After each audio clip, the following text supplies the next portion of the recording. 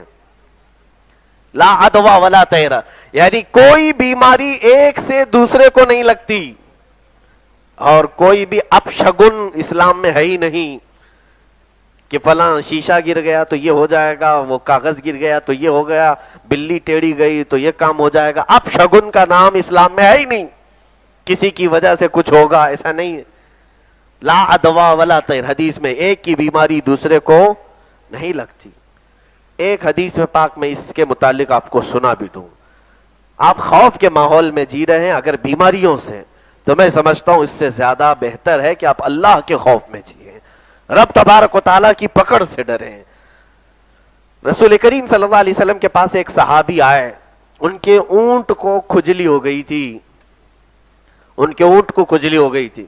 دیکھیں یہ بہت ہی باریک چیز ہے کہ عقیدہ سب کو اس پر آ جانا، یہ ایمان کی بہت بڑی بات ہے، اس میں آزمائش بھی ہوتی ہے ہماری، ہم خود ان آزمائشوں سے گزرے ہیں، میں آپ کو بتا رہا ہوں۔ ان کے اونٹ کو کھجلی ہو گئی، وہ صحابی آئے حضور سے کہا یا رسول اللہ صلی اللہ علیہ وسلم میرے اونٹ کو کھجلی کی بیماری ہو گئی، کچھ بتا دیں آپ۔ کیسے ہو گئی؟ ہم بھی یہی پوچھیں گے۔ اللہ کے نبی صلی اللہ علیہ وسلم نے جب یہ سوال کیا، اس صحابی نے کہا ارے وہ فلاں آدمی ہے، اس کے اونٹوں میں کھجلی تھی، ایک دن میں اپنے اونٹ کو وہاں لے کے گیا، یہ کھجلی وہاں سے لے کے آ گیا ہے۔ یہی باتیں ہم بھی کرتے ہیں۔ اللہ کے نبی صلی اللہ علیہ وسلم مسکرائے اور فرمایا اچھا اس کے اونٹوں کو کہاں سے کھجلی آئی؟ جس کے اونٹوں کے پاس تیرا اونٹ گیا تھا اس کے اونٹوں کو کہاں سے آئی؟ صحابی نے کہا وہ تو بیماری اللہ نے دیا ہے۔ کہا ہے میرے صحابی تو یہ عقیدہ کیوں نہیں رکھتا کہ تیرے اونٹ کو بھی بیماری اللہ نے دیا ہے؟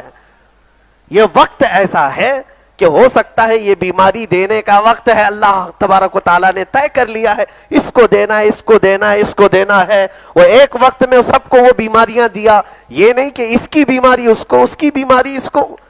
اللہ قادر مطلق ہے، وہ چاہے تو کروڑوں میں سے ایک کو بیماری دے اور کسی کو نہ دے، اور چاہے تو 99 لوگوں کو دے دے، ایک کو بچا لے۔